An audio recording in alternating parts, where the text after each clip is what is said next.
Hello everyone. तो आज के वीडियो में हम यूनाइटेड नेशन चार्टर में यूनाइटेड नेशन सिक्योरिटी काउंसिल देखेंगे, जो कि हमारा चैप्टर 5 है। तो चलिए वीडियो शुरू करते हैं। चलिए, तो सबसे पहले देखते हैं आर्टिकल 23। आर्टिकल 23 किसकी बात करता है? ये बात करता है कॉम्पोजिशन की। ठीक है, आर्टिकल 23 बात कर रहा है किसकी? आर्टिकल 23 बात कर रहा है कॉम्पोजिशन की, सिक्योरिटी काउंसिल की। तो क्या बोल रहा है? Security council shell consist of 15 members. क्या बता दिया सबसे पहले कि मेंबर्स कितने होंगे? मेंबर्स 15 होंगे। ठीक है, अब 15 का डिवीजन कैसे होगा? इनका डिवीजन ऐसे होगा, 5 मेंबर जो होंगे वो परमानेंट होंगे और जो 10 होंगे वो नॉन परमानेंट होंगे। तो 5 परमानेंट को आप कैसे याद रख सकते हैं? इसको आप याद रख सकते हैं एक निमोनिक से, C U U F R. ठीक है, जिसमें C for China, U for UK, again U for USA, F will go for France and R for Russia. ठीक है, ये 5 आपके क्या हो गए? ये 5 आपके हो गए परमानेंट मेंबर। ये तब से हैं जब से यूएन फॉर्मेशन में है और ये रहेंगे। इन्हीं के पास होता है क्या? हमारा वीटो पावर।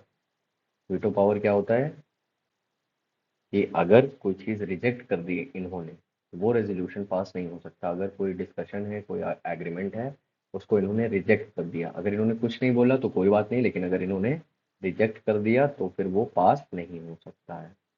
ठीक है, चलिए क्लियर है। आगे बढ़ते हैं। The General Assembly shall elect 10 other members. यही जो ऊपर बताया आपको, 10 अदर मेंबर्स होंगे ऑफ यूनाइटेड नेशन, जो कि नॉन परमानेंट मेंबर होंगे और इनका टेन्योर होगा 2 साल के लिए। ठीक है, ये जो है ये सिलेक्ट किए जाते हैं कब तक के लिए? 2 ईयर्स। ठीक है, 2 साल के लिए इनको इलेक्ट किया जाएगा और जो रिटायरिंग मेंबर होगा वो री इलेक्शन के लिए एलिजिबल नहीं होगा। ठीक है, तो अर्लियर क्या था कि ये जो सिक्योरिटी काउंसिल में 15 मेंबर थे, ये 11 थे। कितने थे? 11 थे। लेकिन इसको 15 कर दिया गया कब? 1965 में। ये जो नंबर था इसको इंक्रीज कर दिया गया 11 से 15, मतलब +4। कब किया गया ये करा गया 1965 में। ठीक है, होप इतना क्लियर होगा। आगे बढ़ते हैं। 2 ईयर्स जो आपको यहाँ बताया वो यहाँ पे लिखा हुआ है। The non permanent members of the security council shall be elected for a term of 2 years. अब इनका इलेक्शन कैसे हो सकता है? क्या किसी को भी बना देंगे? नहीं, ये जो 10 नॉन परमानेंट मेंबर होते हैं इनका सिलेक्शन होता है रीजनल बेसिस में। ठीक, रीजनल बेसिस में डिसाइड करते हैं, तब ये 10 मेंबर जो है वो इलेक्ट होते हैं। ठीक, बाकी सारी वही चीज़ें वही लिखी हुई हैं कि नॉट एलिजिबल फॉर इमीडिएट री इलेक्शन। और जैसे जनरल असेंबली में था, each member of the security council shall have one representative, मतलब एक प्रतिनिधि। ठीक है, 23 आपको समझ में आ गया होगा। आगे बढ़ते हैं। फंक्शंस एंड पावर्स की बात कहाँ से किया है? आर्टिकल 24 से। आर्टिकल 23 में क्या था? कॉम्पोजिशन था। आर्टिकल 24 में फंक्शन और पावर से। क्या कह रहा है? In order to ensure, article 24 पढ़ रहे हैं, in order to ensure prompt and effective action by United Nation confer on the security Council. देखिए, अब यहाँ से आपसे क्वेश्चन पूछ सकता है कि सिक्योरिटी काउंसिल की प्राइमरी रिस्पॉन्सिबिलिटी क्या है? तो क्या है ये? Maintenance of international peace and security. तो यूएनएससी की जो है प्राइमरी रिस्पॉन्सिबिलिटी क्या है?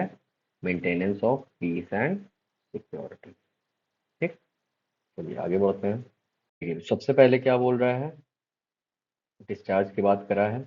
In discharging these duties the security council shall act in accordance with the purposes and principles of the United Nation. ये कहाँ पे दिया हुआ है? आर्टिकल 1 में आप जाएंगे तो आपको सारी चीज़ें मिल जाएंगी। ये सब कहने का मतलब कि सिक्योरिटी काउंसिल जो भी फंक्शन इम्पार्ट करेगा या जो भी डिसीजन देगा या जो भी काम किसी मेंबर स्टेट को करने के लिए कहेगा, वो सारे किसके अकॉर्डेंस में होने चाहिए? वो होने चाहिए आपके पर्पसेज एंड प्रिंसिपल्स के अकॉर्डिंग में, और उससे बाहर नहीं जाएंगे। बेसिकली ये आउटर लिमिट है। ठीक है, जो आपके पर्पसेज और प्रिंसिपल है। The specific powers granted to the Security Council for the discharge of these duties. Specific power जो चाहिए सिक्योरिटी काउंसिल को ये फंक्शंस इम्पार्ट करने के लिए कहाँ दी हुई है? Chapter 6, 7, 8 and 12। समझ रहे हैं? यहाँ पर जो है पूरी पावर दी गई है सिक्योरिटी काउंसिल की। आप यहाँ से पावर डिराइव कर सकते हैं। आखिरी थर्ड पॉइंट क्या कह रहा है, the security council shall submit annual report देगा या स्पेशल रिपोर्ट, ये हमने जनरल असेंबली में डिस्कस करा था, आप पिछले वाले वीडियो में जाकर के देख सकते हैं, तो इसको यहाँ पे डिस्कस नहीं करते हैं। आर्टिकल 25 इसकी बात कर रहा है कि the members of the United Nation agree to accept and carry out the decisions of the security Council, मतलब सिक्योरिटी काउंसिल अगर कोई काम दे रहा है तो उसे मेंबर स्टेट जो है वो मना नहीं कर सकते हैं और उसे पूरी तरह से फॉलो करेंगे। ठीक है, चलिए 26 देखते हैं क्या बोल रहा है। 26 बोल रहा है in order to promote the establishment of maintenance of international peace and security with the least diversion of armaments of the world human and economic. देखिए बेसिकली इसको पूरा नहीं पढ़ते हैं, वो आप याद रख सकते हैं कि आर्टिकल 26 जो है वो बात करता है मिलिट्री स्टाफ कमेटी की। ठीक है, किसकी बात कर रहा है, मिलिट्री स्टाफ कमेटी की। और आगे क्या बोल रहा है, आर्टिकल 47 में बेसिकली पूरा काम दिया हुआ है मिलिट्री स्टाफ कमेटी के, तो 26 में बता रहा है कि अगर सिक्योरिटी काउंसिल को जो है इंटरनेशनल पीस और सिक्योरिटी मेंटेन करना है तो उसमें वो असिस्टेंस ले सकता है, किसकी, मिलिट्री स्टाफ कमेटी की। अब मिलिट्री स्टाफ कमेटी का जो काम है वो कहाँ दिया हुआ है, वो दिया हुआ है आर्टिकल 47 में। तो क्या काम है, ये बेसिकली एडवाइस देती है सिक्योरिटी काउंसिल को ऑन मैटर्स ऑफ डिस्प्यूट, कि कहाँ पे कितना डिस्प्यूट है अगर किसी कंट्री के बीच में, तो वहाँ पे कहाँ पे कितनी फोर्सेस डिप्लॉय करनी है, कितना आर्मामेंट जाना है, आर्म फोर्सेस के रेगुलेशन क्या होंगे, आर्म्स को लेकर के रेगुलेशन क्या होंगे, तो ये सारा जो चीज़ें हैं, कितनी नीड है हमें आर्म्स की, कितने फोर्सेस की नीड है, कितने लोगों की ज़रूरत है, कहाँ से सप्लाई होगा, तो ये जो सारी चीज़ें हैं इन पे एडवाइस देता है कौन, हमें, मिलिट्री स्टाफ कमेटी एडवाइस देगा किसे, सिक्योरिटी काउंसिल को। ठीक है, चलिए आगे देखते हैं। चलिए आर्टिकल 27 देखते हैं जो कि बात कर रहा है वोटिंग की, और आर्टिकल 28 बात कर रहा है प्रोसीजर। ठीक है, तो each member of the security council shall have one vote. ऐसा ही जनरल असेंबली में पढ़ा था कि सारे मेंबर के पास एक वोट होगा। Decision of the security council on procedural matter, इसको याद रखिएगा, प्रोसीजरल मैटर में अफर्मेटिव वोट ऑफ 9 मेंबर्स, सिर्फ 9 मेंबर्स के out of 15, 9, permanent non permanent उससे कोई मतलब नहीं।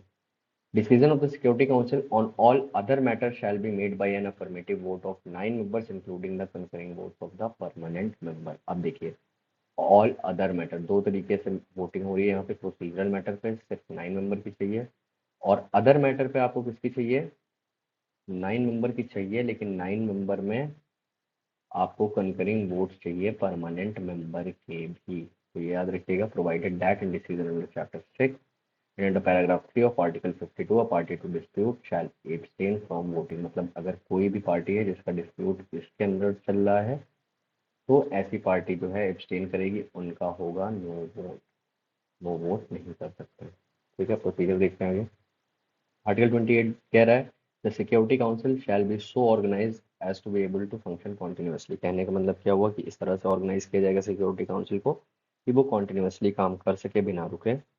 तो इसके लिए क्या होगा कि जो भी मेंबर होंगे, जब भी मीटिंग होगी, जो भी सिक्योरिटी काउंसिल के मेंबर होंगे तो उन्हें प्रेजेंट रहना पड़ेगा उस मीटिंग में। ठीक है, सेकंड पॉइंट कह रहा है कि पीरियोडिक मीटिंग्स होंगी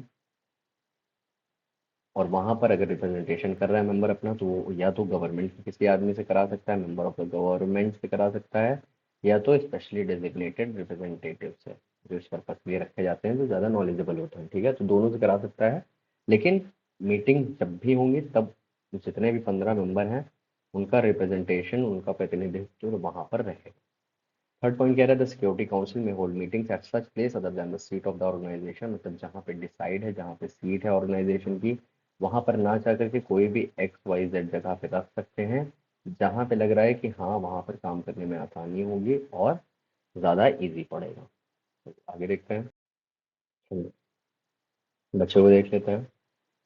तो आर्टिकल 29 क्या बोल रहा है, आर्टिकल 29 बात कर रहा है सब्सिडरी ऑर्गन किसका, सिक्योरिटी काउंसिल का। क्या बोल रहा है, सब्सिडरी ऑर्गन्स इस्टेब्लिश करेगा for the performance of its function. ठीक है, मतलब अगर सिक्योरिटी काउंसिल को लगता है कि हाँ भाई ये पर्टिकुलर फंक्शन है जो वाटर से रिलेटेड है और इसके लिए कोई नई ऑर्गन बनाने की जरूरत पड़ेगी, तो सिक्योरिटी काउंसिल वो ऑर्गन बना देगा।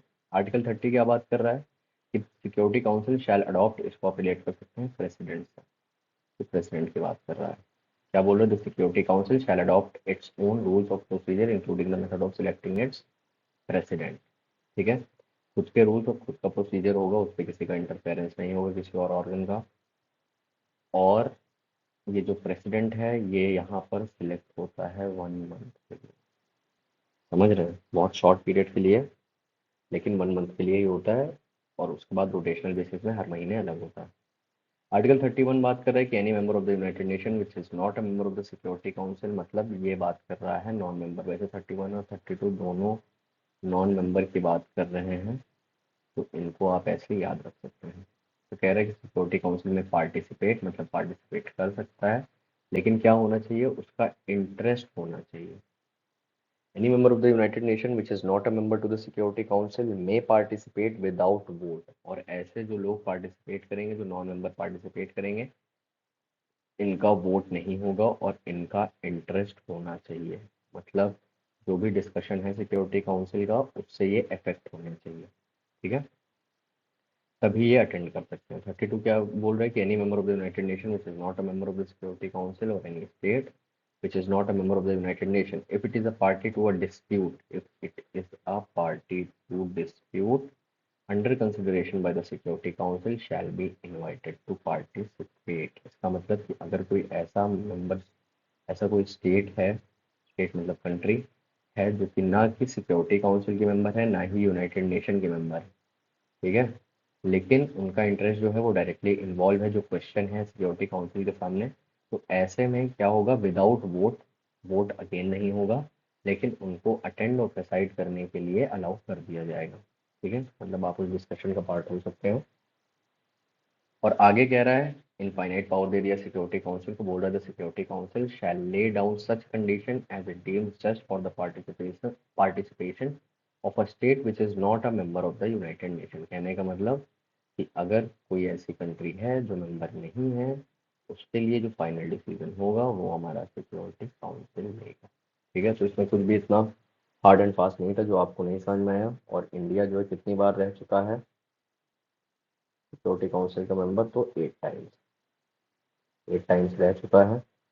अब ये 8 टाइम्स किस में रह सकता है, देखो 5 तो परमानेंट है, उनको तो कोई डिस्टर्ब नहीं करेगा, लेकिन जो 10 नॉन परमानेंट है उसमें इंडिया जो है 1 टाइम रह चुका है। ठीक, तो सिक्योरिटी काउंसिल में इतना ही था, मिलते हैं अगले वीडियो में, तब तक प्लीज़ सपोर्ट करिए। अगर वीडियो अच्छा लग रहा है, कुछ और आप एलिमेंट्स चाहते हैं तो प्लीज़ कमेंट करके बताइए। Thank you so much.